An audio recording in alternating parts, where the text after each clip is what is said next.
Hello everybody, this is Subodh Kumar Singh. Welcome back with a very interesting topic that is economy and its sectors. अर्थव्यवस्था और इसके क्षेत्र।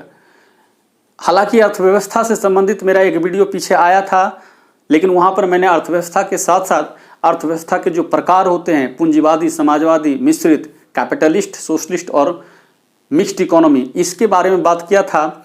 और आज हम बात करेंगे अर्थव्यवस्था क्या है और इसके कौन कौन से क्षेत्रक हैं, यानी कि अर्थव्यवस्था के कौन कौन से अंग हैं, कौन कौन से भाग हैं, इसको अर्थव्यवस्था को कितने भाग में हम बांट सकते हैं, अर्थव्यवस्था को कितने भाग में बांट सकते हैं। इसको बताने से पहले एक चीज़ आप लोग को बता दें कि ये जो टॉपिक है वो किसी एक क्लास के लिए नहीं है। ये क्लास 9 के बच्चे हों या 10 के, 11 के, 12 के, या कोई कंपटीशन का तैयारी करने वाला स्टूडेंट्स है, तो सबके लिए ये ज़रूरी है, क्योंकि ये इंडियन इकोनॉमी के अंतर्गत आता है और इंडियन इकोनॉमी को ही ज़्यादा करके कॉम्पिटिटिव एग्जाम में शामिल किया जाता है।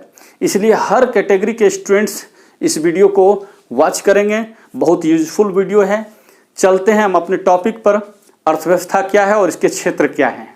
सबसे पहले देखते हैं अर्थव्यवस्था का मीनिंग। अर्थव्यवस्था को अगर हम इसका संधि विच्छेद करें तो क्या होगा? अर्थ जोड़ व्यवस्था। क्या होगा? अर्थ जोड़ व्यवस्था। और इस अर्थ का अगर हम देखें इकोनॉमिक्स में मीनिंग, तो इसका मतलब होता है पैसा या धन, जो कहिए। और प्लस व्यवस्था क्या है? एक तरह से ये एक स्थापित सिस्टम होता है, प्रणाली होता है। तो ज़्यादा व्यवस्था को हम डिफाइन करने की कोशिश नहीं करते हैं, केवल व्यवस्था को व्यवस्था के रूप में यहाँ डाल देते हैं। तो हम अर्थ व्यवस्था बोलें या धन की व्यवस्था बोलें, एक ही चीज़ हुआ। तो एक ऐसी व्यवस्था जिसमें क्या हो जाए? धन हो जाए। यानी कि जिस सिस्टम में हम पैसे या धन की प्राप्ति कर सकें, तो वही सिस्टम क्या कहलाता है? अर्थव्यवस्था कहलाता है। अब एक चीज यहां पर क्वेश्चन हो सकता है कि उस व्यवस्था में हम धन कैसे प्राप्त करेंगे। तो धन प्राप्त करने के लिए हमको कुछ ना कुछ एक्टिविटी करना पड़ता है, कुछ ना कुछ गतिविधियां हम लोग को करनी पड़ती है। और वो जो एक्टिविटी होता है उसको हम कहते हैं इकोनॉमिक एक्टिविटी, आर्थिक क्रियाएं। मेरा इससे संबंधित एक वीडियो बहुत पहले आया था, शायद मेरा यूट्यूब पर वो सेकेंड वीडियो होगा, आर्थिक क्रियाएं क्या हैं, जिसमें मैंने बताया था कि वो क्रियाएं आर्थिक क्रियाएं हैं जिसके माध्यम से हम अपनी ज़रूरत को पूरा करते हैं, अपनी जीविकापार्जन के लिए, अपने जीवन यापन के लिए, यानी कि लाइवलीहुड के लिए हम जो काम करते हैं वो क्रिया क्या कहलाता है? आर्थिक क्रिया कहलाता है। तो यहाँ पर जो हम पैसे अर्न करेंगे, ये जो पैसे की व्यवस्था करेंगे, तो हमको इसके लिए कुछ गतिविधियां करनी पड़ेगी, कुछ कार्य करने पड़ेंगे। तो जो कार्य जो है वो मोटे तौर पर हम उसको उत्पादन, उपभोग, विनिमय और निवेश। उत्पादन को आप प्रोडक्शन कहेंगे, उपभोग को आप कंजप्शन कहेंगे, विनिमय को आप एक्सचेंज कहेंगे और निवेश को इन्वेस्टमेंट कहेंगे। तो ये चार आधारभूत एक्टिविटी है, क्रिया है, बेसिक क्रिया है, बेसिक एक्टिविटी है, जिसको हम लोग करते हैं और किसकी व्यवस्था कर पाते हैं? धन की व्यवस्था कर पाते हैं। और ये जब धन की व्यवस्था होती है तो इसी से हमारी जरूरतें पूरी होती है, इसी से हमारा जीवन यापन चलता है। तो ये बेसिक इकोनॉमिक एक्टिविटी है। और ये बेसिक इकोनॉमिक एक्टिविटी कहाँ परफॉर्म हो जाता है? यहाँ पर होता है, अर्थव्यवस्था में। या किसके लिए होता है? अर्थ के लिए होता है, धन के लिए होता है, पैसे के लिए होता है। तो ये सब इसके लिए होता है और ये दोनों मिल करके क्या बन रहा है? अर्थव्यवस्था बन रहा है। तो एक तरह से अर्थव्यवस्था का ये क्या है? बेसिक एक्टिविटी है। क्लियर? देखिए, एक जरा सा थोड़ा सा अर्थव्यवस्था का रियल मीनिंग भी देखिए। अर्थव्यवस्था को क्या कहा जाता है? अर्थव्यवस्था एक ऐसी संरचना है जो विभिन्न गतिविधियों के माध्यम से लोगों को जीविकापार्जन का एक प्लेटफॉर्म देता है, एक स्टेज देता है, एक आधार देता है। तो यही इकोनॉमिक एक्टिविटी है। जो संरचना है अर्थव्यवस्था का, उसमें यही सब एक्टिविटी है और इसी एक्टिविटी के माध्यम से वो अपने जीविकापार्जन करता है। तो कैसे करता है, देखिए एक जरा सा। उत्पादन अभी हम बताएंगे कि कहाँ कहाँ कैसे उत्पादन होता है, जब प्राइमरी, सेकेंडरी और टर्सरी सेक्टर के बारे में डिटेल से जब बात करेंगे। अभी मोटे तौर पर देखें कि उत्पादन में एक कृषि क्षेत्र आ सकता है, कृषि क्षेत्र आ सकता है जहां पर क्या होता है, खेती होता है। दूसरा औद्योगिक क्षेत्र आ सकता है, औद्योगिक क्षेत्र नहीं लिख करके डायरेक्ट हम उद्योग लिख देते हैं। तो एक कृषि क्षेत्र हो गया, एक उद्योग क्षेत्र हो गया। यहां पर उत्पादन किसका हुआ, अनाज का। और इसी अनाज में हम आलू को ले लें या कपास को ले लें, बहुत सारा चीज है। तो अनाज नहीं लिख करके हम डायरेक्ट यहां पर कपास लिखते हैं कि कपास का प्रोडक्शन हुआ। अब ये कपास कहां आ जाएगा, औद्योगिक क्षेत्र में आएगा। तो यहां पर आएगा तो इससे क्या बनेगा, कपड़ा तैयार होगा, होगा कि नहीं होगा। तो उत्पादन यहां भी हुआ, उत्पादन यहां भी हुआ। अब एक चीज देखिए, ये उद्योग क्या कर रहा है, इसका इस्तेमाल कर रहा है। उद्योग को किसकी जरूरत हुई, कपास की हुई ना। और ये जो कपड़ा है जब बन के तैयार होगा तो उद्योग में जो लोग काम करते हैं तो उसको तो कपड़ा चाहिए, वो भी कपड़े पहनते हैं। वापस जो कृषि का कार्य जहां हो रहा था, खेती बाड़ी जहां हो रहा था, जो किसान मजदूर लोग काम कर रहे थे, उन लोगों को भी कपड़ा चाहिए। तो इस प्रक्रिया से यहां के लोगों की भी जरूरत पूरी हुई, यहां के लोगों की भी जरूरत पूरी हुई। जैसे आलू का उत्पादन होगा तो आलू जो है किसान लोग खुद खाते हैं, लेकिन जो ओवर प्रोडक्शन होगा वो आलू कहां चला जाएगा, उद्योग में चला जाएगा। उद्योग में क्या बनेगा, चिप्स वगैरह बनेगा।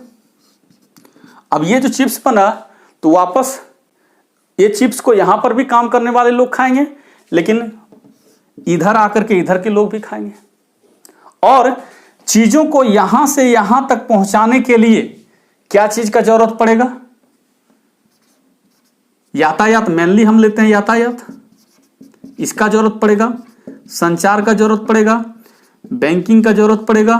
तो ये सब जो जरूरत पड़ेगा तो यहां पर भी लोग काम कर रहे हैं ना। तो आलू का इस्तेमाल क्या यहां के लोग नहीं करेंगे, या चिप्स का इस्तेमाल क्या यहां के लोग नहीं करेंगे। तो एक ही चीज का मतलब हर आदमी कोई चीज ना कोई चीज का उत्पादन करता है और हर आदमी किसी न किसी चीज का उपभोग करता है। तो अर्थव्यवस्था में उत्पादन भी होता है और क्या होता है, उपभोग भी होता है। हमारे द्वारा उत्पादित चीज का हम खुद उपभोग कर लेते हैं और जो बच जाता है वो किसी और को दे देते हैं, तो वो उपभोग कर लेता है। और वो उपभोग करता है तो बदले में हमको कुछ पैसा देता है, हमारे पास पैसा आ जाता है। उसी पैसे से फिर दूसरे के द्वारा कुछ उत्पादित चीज है, जो दूसरे लोग कोई चीज उत्पादन किया है तो वो हमें देता है चीज, हम उसके बदले उसको पैसे दे देते हैं, उस चीज का हम भी उपभोग कर लिए। अब ये जो आदान प्रदान हो रहा है, हमारी चीजें उधर जा रही हैं, उधर की चीजें जो इधर आ रही है, तो वो विनिमय के माध्यम से एक्सचेंज, अदला बदली हो रहा है। पहले वस्तु विनिमय प्रणाली था, हम अपने चीज उसको दे देते थे, उससे चीज हम अपने पास ले लेते थे, इस तरह से चलता था। लेकिन आज के समय में ये लेन देन की जो प्रक्रिया होती है किसके माध्यम से होती है, मुद्रा के माध्यम से होती है। मुद्रा आज के समय में विनिमय का क्या है, माध्यम है। It is the mean of exchange. तो इसके माध्यम से हो रहा है। तो ये भी हो गया। और चौथा जो है निवेश, ये भी होता है। जैसे आप खेती करेंगे तो खेती करने के लिए जैसे भगवान भरोसे अगर रहिएगा तो खेती पर इफेक्ट पड़ेगा। तो हम क्या करते हैं, हमको पंप सेट की जरूरत हो जाएगी। खेत की जुताई के लिए आजकल बैल वगैरह से काम करना संभव नहीं हो पाता है, तो लोग ट्रैक्टर खोजता है, तो ट्रैक्टर में पैसा लगाए, पंप सेट में पैसा लगाए, थ्रेसर में पैसा लगाए, झरनी में पैसा लगाए, छिड़काव करने के लिए जो मशीन आता है उसमें पैसा लगाए। तो ये एक इन्वेस्टमेंट हो रहा है, जिसमें कि आज पैसा लगा रहे हैं तो इसका रिटर्न हमको फ्यूचर में आएगा। फैक्ट्री में ही जहाँ पर जो कपड़े वगैरह का उत्पादन हो रहा है, तो आप उसके पास मान लेते हैं 1 यूनिट है कपड़े के प्रोडक्शन का, अगर वो और पैसा लगा दे तो दूसरा यूनिट तैयार होगा, तो और प्रोडक्शन बढ़ेगा फ्यूचर में जा करके। तो लेकिन इसमें पैसा लगेगा ना, तो ये क्या हुआ, इन्वेस्टमेंट हुआ। तो अर्थव्यवस्था में ये भी होता है, ये भी होता है, ये भी होता है। इससे भी हमको लाभ हो रहा है, इससे भी हो रहा है, इससे भी हो रहा है, इससे भी हो रहा है। और ये चीजें जितनी ज्यादा होगी किसी भी अर्थव्यवस्था में, वो अर्थव्यवस्था उतनी बड़ी होगी। क्लियर? अब हम आगे देखते हैं कि जैसे ये बताए कि कपास का उत्पादन हुआ और कपड़े का उत्पादन हुआ ना, तो ये जहां पर उत्पादन हुआ उसको हम अलग सेक्टर में रखेंगे, ये जहां उत्पादन हुआ उसको एक अलग सेक्टर में रखेंगे, और इन दोनों सेक्टर को जो मदद कर रहा है उसको हम एक अलग सेक्टर का नाम देंगे।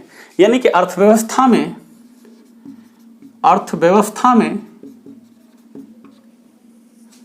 3 सेक्टर हो जाएंगे। एक प्राथमिक क्षेत्र हो जाएगा, दूसरा द्वितीयक क्षेत्र हो जाएगा, और तीसरा तृतीयक क्षेत्र हो जाएगा। 3 क्षेत्र होगा। प्राथमिक क्षेत्र जो होगा वहां पर जैसे कपास का उत्पादन हुआ, यानी कि इसमें कृषि आएगा। इसमें क्या आएगा? कृषि आएगा, जिसमें क्या होगा? अनाज का उत्पादन होगा। किसका हुआ? अनाज का। अनाज नहीं लेकर के हम यहां पर कपास लेते हैं क्योंकि कपास का यहां जिक्र किए हुए हैं। अब द्वितीय क्षेत्र में क्या आएगा? उद्योग आएगा।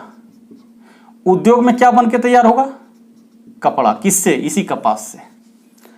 अब रही बात कि ये कपास को यहां तक लाने में हमको क्या चीज चाहिए? यातायात। क्या चीज चाहिए? यातायात का, रेलवे वगैरह, ट्रक वगैरह चाहिए। फिर जो सामान यहां से इधर आ रहा है, इधर का सामान उधर जा रहा है, तो पेमेंट करना पड़ता है। तो पेमेंट करने के लिए हमको बैंकिंग का जरूरत पड़ेगा। किसका जरूरत पड़ेगा? बैंकिंग का। और जो फोन पर बात करते हैं, फोन पर बात किया जाता है ना, जो ऑर्डर वगैरह करते हैं, तो कम्युनिकेशन करने के लिए यानी संचार वगैरह, तो वो सब किस में आ जाएगा? आपको तृतीय क्षेत्र में आ जाएगा। तो हम प्राथमिक क्षेत्र, द्वितीय क्षेत्र और तृतीय क्षेत्र पढ़ेंगे। तो प्राथमिक क्षेत्र में आगे डिटेल से हम तीनों क्षेत्र को बताएंगे। तो ये क्षेत्र में क्या होगा? जैसे कृषि का उत्पादन कर रहे हैं, तो कृषि में जैसे अनाज का उत्पादन किए, तो अनाज उत्पादन करने के लिए हमको जो साधन चाहिए, वो साधन, देखिए साधन 2 तरह का होता है, एक प्राकृतिक और एक मानव निर्मित। तो खेती करने के लिए जो हमको साधन चाहिए वो ज्यादा करके हम प्राकृतिक साधनों का इस्तेमाल करते हैं, जैसे भूमि का, जल का, इसका इस्तेमाल करते हैं। और द्वितीय क्षेत्र में जो उत्पादन के लिए हम साधन का इस्तेमाल करते हैं, तो उसमें जैसे मशीन है, तो मशीन किसने बनाया? आदमी ने बनाया, मानव निर्मित है। और भी बहुत सारा चीज है जैसे टेक्नोलॉजी वगैरह, वो भी किसके द्वारा बना हुआ? मनुष्य के द्वारा। तो ये भी मानव निर्मित में है। तो इसमें मानव निर्मित संसाधन का इस्तेमाल हो रहा है और इसमें प्राकृतिक संसाधन का इस्तेमाल हो रहा है। और तीसरा क्षेत्र में जो उत्पादन होगा, वो यहां उत्पादन होता ही नहीं, केवल इन दोनों क्षेत्रों को ये क्या करता है? फैसिलिटेट करता है, सुविधा देता है, सर्विस देता है। तो इस तरह से हम अर्थव्यवस्था को 3 क्षेत्र में बांट सकते हैं, प्राथमिक, द्वितीयक और तृतीयक। और ये तीनों क्षेत्र एक दूसरे से कनेक्टेड हैं। प्राथमिक क्षेत्र जो है ये बेस है, इसी क्षेत्र पर ये दोनों क्षेत्र डिपेंड करता है, द्वितीयक और तृतीयक। क्यों? क्योंकि जैसे प्राथमिक क्षेत्र अगर मजबूत होगा, ये क्षेत्र को अगर आप मजबूत कर देते हैं, तो होता क्या है कि यहाँ पर जो लोग हैं वो, उनकी आय बढ़ जाएगी, उसकी स्थिति मजबूत हो जाएगी। और जब ज़्यादा प्रोडक्शन होगा, तो ये द्वितीय क्षेत्र में क्या बोल रहे हैं? जो चीज़ें चाहिए, इसको जो साधन चाहिए, वो कहाँ से चाहिए? प्राथमिक क्षेत्र से चाहिए। जैसे अभी बताया ना कि वो कपड़ा बनाएगा, तो कपड़ा बनाने के लिए कपास कहाँ से चाहिए? प्राथमिक क्षेत्र से। शुगर मिल है, उसको शुगर तैयार करना है, यानी चीनी तैयार करना है, तो उसके लिए शुगर कैन कहाँ से आएगा? ईख जिसको कहते हैं, केतारी, वो कहाँ से आएगा? प्राथमिक क्षेत्र से आएगा। तो बहुत सारा जो कच्चा माल होता है, रॉ मटेरियल, वो कहाँ से आता है? प्राथमिक क्षेत्र से आता है। तो जब यहाँ ज़्यादा प्रोडक्शन होगा, तो इसको ज़्यादा यहाँ प्राप्त होगा और सस्ता भी पड़ेगा, तो ये ज़्यादा प्रोडक्शन करेगा। और जब ज़्यादा प्रोडक्शन करेगा, तो क्या होगा? उस प्रोडक्शन का इस्तेमाल कहाँ होगा? फिर प्राथमिक क्षेत्र में जो लोग काम करते हैं, क्योंकि प्राथमिक क्षेत्र में ऐसा आंकड़ा है कि लगभग 65% लोग इस देश का जो है, 65 से 70% लोग वो प्राथमिक क्षेत्र पर ही डिपेंडेंट हैं। तो ज़्यादा लोग उसी क्षेत्र में डिपेंडेंट है। तो ये क्षेत्र जब मजबूत होगा, उनकी आय अगर अधिक होगी, तो इनके द्वारा बनाए हुए चीज़ का इस्तेमाल यहाँ होगा। क्लियर? और तृतीय क्षेत्र जब यहाँ उत्पादन ही नहीं होगा, यहाँ उत्पादन नहीं होगा तो इसका इफेक्ट यहाँ भी दिखेगा। और ये क्या करता है, यहाँ की चीज़ें इधर, इधर की चीज़ें इधर करते हैं, जिसमें यातायात संचार वगैरह आ रहा है। तो जब ये दोनों की स्थिति खराब रहेगी तो स्वाभाविक है इसकी भी स्थिति खराब रहेगी। हर सेक्टर एक दूसरे पर डिपेंडेंट है। और एक अलग बात है कि कोई ज़्यादा तेज़ी से ग्रोथ करता है, कोई धीरे धीरे ग्रोथ करता है। जैसे आज़ादी के समय की बात अगर करें तो प्राथमिक क्षेत्र का कहता है था कि जैसे मानते 1947 की बात करें तो 1947 की अगर बात करें तो उस समय कहा जाता है कि लगभग 51% जो पैसा था 100 रुपया में, 100 रुपया अगर अर्थव्यवस्था में था तो उसमें 51 रुपया कहाँ से था, प्राथमिक क्षेत्र से। ठीक, और इसका योगदान बहुत कम था, लगभग इसका 10% के आसपास। एग्जैक्ट हमको फिगर नहीं पता है, लेकिन 10% नहीं, इसका जो है वो लगभग 15% था। और बाकी जो बच गया वो 34% लगभग था द्वितीय क्षेत्र का। कब? आज़ादी के समय। लेकिन जब देश आज़ाद हुआ और उसके बाद से लेकर के अभी तक की बात करें, अभी करेंट टाइम की अगर 2019-20 की बात करें, हम 20 का ही फिगर ले रहे हैं एक अंदाजे के रूप में, तो 2020 में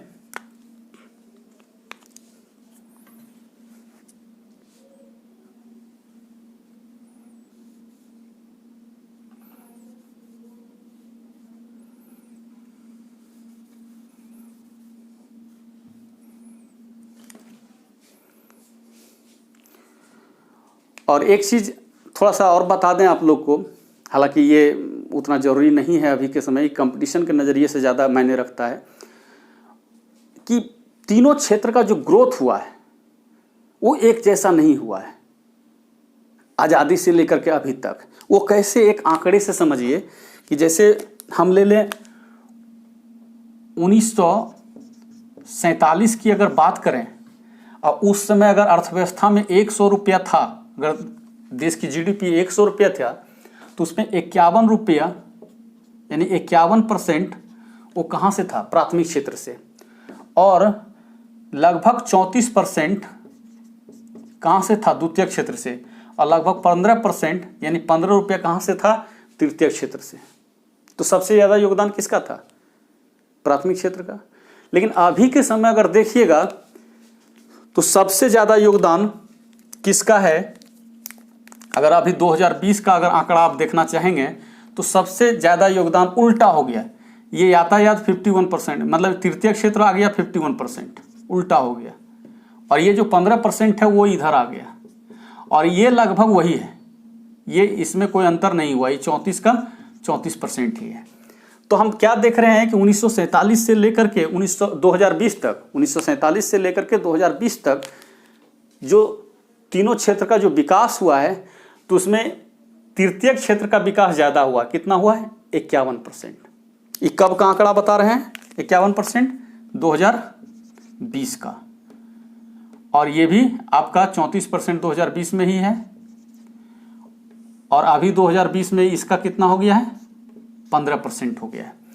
तो यहाँ एक चीज़ ये बताना चाह रहे हैं कि सबसे ज़्यादा जो ग्रोथ हुआ है किसका हुआ, तृतीय क्षेत्र का। लेकिन इसका मतलब ये कदापि नहीं समझिएगा कि ये जो आपका प्राथमिक क्षेत्र 51% से घट करके अभी जो दिख रहा है 15%, तो एग्रीकल्चरल प्रोडक्शन घट गया, ऐसी बात नहीं है। हुआ क्या, बढ़ा तीनों क्षेत्र, लेकिन तृतीय क्षेत्र जो है वो ज़्यादा बढ़ गया। और ज़्यादा बढ़ने के कारण क्या हुआ, परसेंटेज इसका ज़्यादा हो गया, इसका परसेंटेज कम हो गया।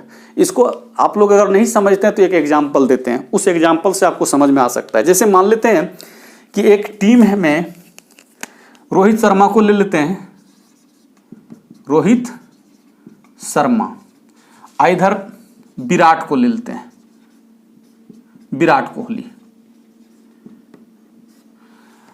अब मान लेते हैं कि ये दोनों मिलकर के एक मैच में ये भी 50 रन बनाया, ये भी 50 रन बनाया, या इसको आप बढ़ा भी सकते हैं, ऐसा कर देते हैं, ये भी 60 रन बनाया और ये भी 60 रन बनाया।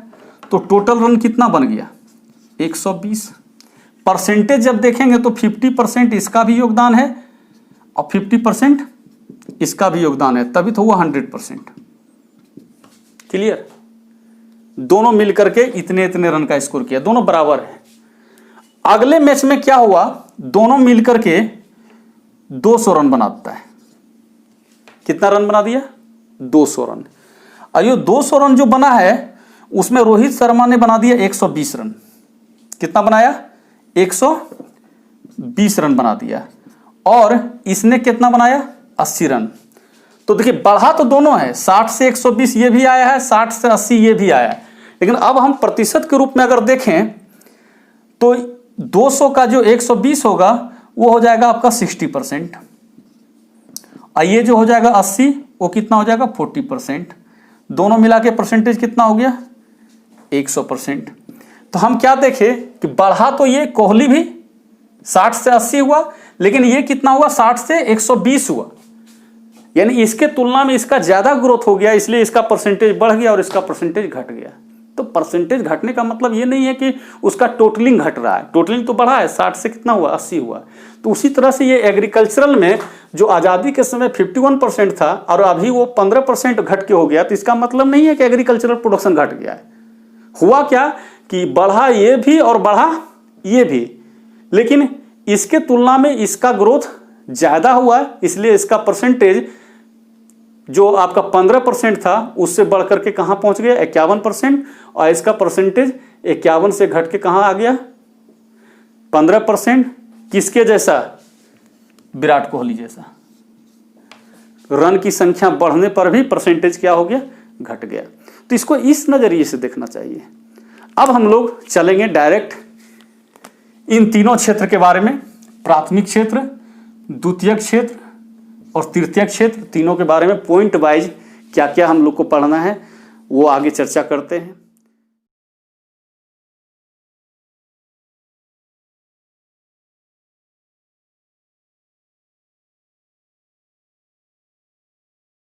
तो आप लोग देख पा रहे हैं मैंने तीनों क्षेत्र प्राथमिक, द्वितीयक और तृतीयक को बोर्ड पर पहले से लिख लिया, और एक एक पॉइंट, इसमें भी 4 पॉइंट है, इसमें भी 4 पॉइंट है, इसमें भी 4 पॉइंट है, सबका एक एक पॉइंट करके हम आप लोग को डिटेल समझाते चले जाते हैं। आप लोग इसको चाहें तो स्क्रीनशॉट ले लेंगे और नहीं तो आपको नोट करना है तो नोट भी कर सकते हैं। पहला पॉइंट क्या दिए हैं, इसे कृषि एवं इससे संबंधित क्षेत्र के नाम से जानते हैं, यानी कि खेती बाड़ी हुआ और खेती बाड़ी से संबंधित या खेती बाड़ी से रिलेटेड कुछ और एक्टिविटी होता है, जैसे कि कुछ लोग खेती भी करते हैं साथ साथ पशुपालन भी कर लेते हैं, जैसे गाय रख लिए, भैंस रख लिए। कुछ लोग ऐसा भी होता है पोखर वगैरह खुदवा लेते हैं, तालाब वगैरह, उसमें मछली का पालन कर लेते हैं, यानी मत्स्य पालन हो गया, मुर्गी पालन हो गया। ये सब भी काम लोग खेती के साथ साथ कर लेते हैं। और इसके अलावा भी कुछ कुछ एक्टिविटी है वो सब प्राथमिक क्षेत्र में आता है, इसलिए इसको हम कृषि एवं इससे संबंधित क्षेत्र के नाम से जानते हैं। क्लियर? इसमें जब आते हैं तो इसको औद्योगिक एवं विनिर्माण क्षेत्र के नाम से जानते हैं।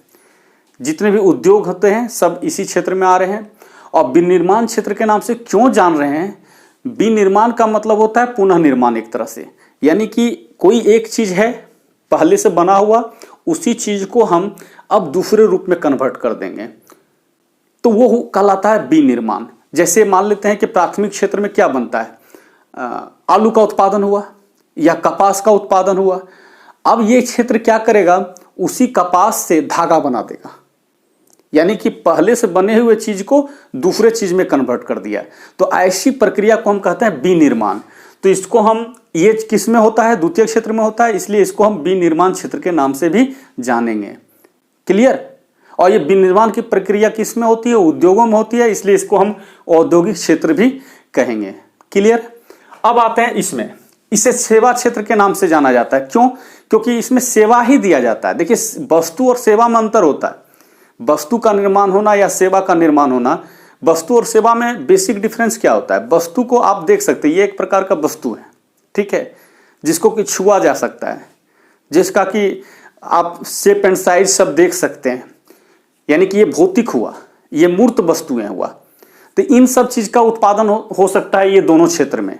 लेकिन तृतीयक क्षेत्र में क्या होता है, सेवा का जो उत्पादन हो रहा है यानी कि वो अभौतिक है, उसको आप छू नहीं सकते। जैसे अभी मैं जो ऑनलाइन आप लोग को पढ़ा रहा हूं, तो ये एक आपको फैसिलिटी दे रहा हूं, इसको आप छू नहीं सकते हैं, नाप तोल नहीं सकते हैं, इसको आप महसूस कर सकते हैं।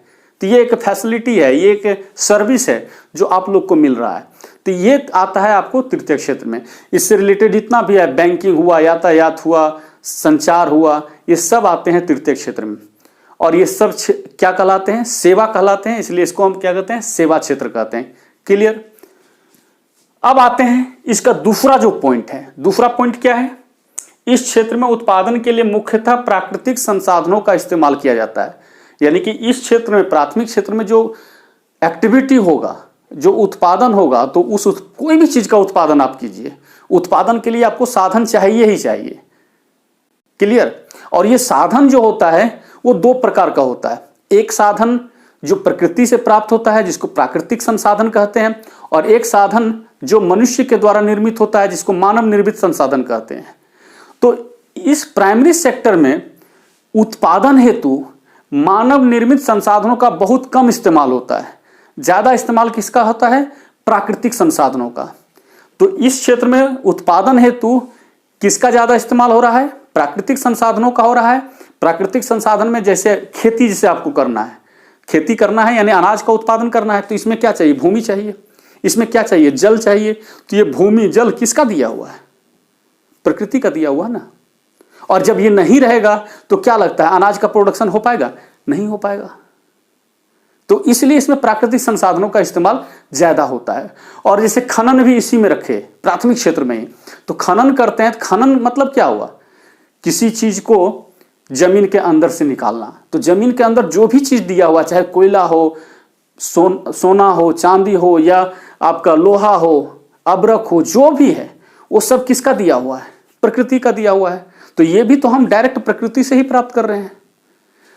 हम जंगल को भी इसी में रखेंगे, वन को, तो वो भी तो प्रकृति का दिया हुआ है। तो इसमें ज्यादा करके कोई भी काम के लिए, प्रोडक्शन के लिए हम किस चीज का इस्तेमाल करते हैं, कौन से साधन का इस्तेमाल करते हैं, प्राकृतिक संसाधनों का इस्तेमाल करते हैं। क्लियर। अब आते हैं इस क्षेत्र में। इसमें क्या है, इस क्षेत्र में प्राथमिक क्षेत्र के द्वारा प्राप्त चीजों को विनिर्माण प्रक्रिया द्वारा दूसरे रूप में बदल दिया जाता है। यानी कि प्राथमिक क्षेत्र से जो चीजें आएगी, जैसे कपास आया या लोहा आया, खनन करके लोहा निकाले, या आलू खेती करते हैं, आलू का उत्पादन करते हैं, तो आलू का उत्पादन हो गया प्राथमिक क्षेत्र में, वो फिर आ गया कहां, फैक्ट्री। तो वहां पर अब उससे क्या होगा, नया चीज बनेगा। वो नया चीज बनना है, वही चीज को दूसरे चीज में कन्वर्ट करना विनिर्माण कहलाता है। जैसे आलू से हम अंकल चिप्स बना दिए, कहां बनता है, फैक्ट्री में बनता है। प्राथमिक क्षेत्र से कपास आ गया, उस कपास से हम क्या कर दिए, कपड़ा बना दिए। ये कपड़ा का निर्माण कहां हुआ, द्वितीय क्षेत्र में। हालांकि पहले कपड़ा से पहले उसका धागा में कन्वर्ट होगा। वो जो आपका कपास है उसको क्या किया जाएगा, धागे में कन्वर्ट किया जाएगा, धागे को फिर कपड़े में कन्वर्ट किया जाएगा। तो धागे में भी कन्वर्ट करने की जो प्रक्रिया है और फिर कपड़े में कन्वर्ट करने की जो प्रक्रिया है वो भी कहां हो रहा है, द्वितीय क्षेत्र में ही हो रहा है। और तृतीय क्षेत्र में क्या हो रहा है, इस क्षेत्र में वस्तुओं का उत्पादन न होकर सेवाओं का उत्पादन होता है। इसमें कोई वस्तु का उत्पादन नहीं होता है। उत्पादन किसका होता है, सेवा का। सेवा उसको कहते हैं जिसको कि बोल ही रहे, जिसको आप छू नहीं सकते हैं, केवल महसूस कर सकते हैं, जिसमें कि यातायात हो जाएगा, संचार हो जाएगा, बैंकिंग हो जाएगा। तो ये सब किस में आता है, तृतीय क्षेत्र में आता है। ठीक। और इसी में थोड़ा सा मेंशन कर दिए कि यह क्षेत्र प्राथमिक एवं द्वितीय क्षेत्र को सेवाएं देकर के उनके कार्यों को सरलता प्रदान करता है, यानी उसके कार्य को सरल कर देता है। प्राथमिक क्षेत्र को उत्पादन करना है, द्वितीय क्षेत्र में भी उत्पादन होता है, लेकिन उसको चाहिए, प्राथमिक क्षेत्र को मान लेते हैं कि अनाज का उत्पादन करना है। अब अनाज का उत्पादन करना है तो उसको क्या चाहिए, जैसे सिंचाई की सुविधा चाहिए ना, उसको खाद चाहिए, बीज चाहिए। तो ये खाद बीज कहाँ तैयार हुआ, द्वितीय क्षेत्र में। हालांकि बीज तो घर का भी हो सकता है, लेकिन खाद जैसे यूरिया हुआ, फॉस्फेट हुआ, पोटास हुआ, डीएपी हुआ, तो ये कहाँ, किसी फैक्ट्री में बना। तो वो फैक्ट्री से प्राथमिक क्षेत्र तक लाना है, यानी द्वितीय क्षेत्र से प्राथमिक क्षेत्र तक लाना है, तो क्या यातायात का जरूरत नहीं पड़ेगा, रेलवे का, ट्रक का, या छोटे मोटे और वाहन का इसका जरूरत पड़ेगा कि नहीं पड़ेगा? तो ये वाहन कहाँ का है? तृतीयक क्षेत्र का है।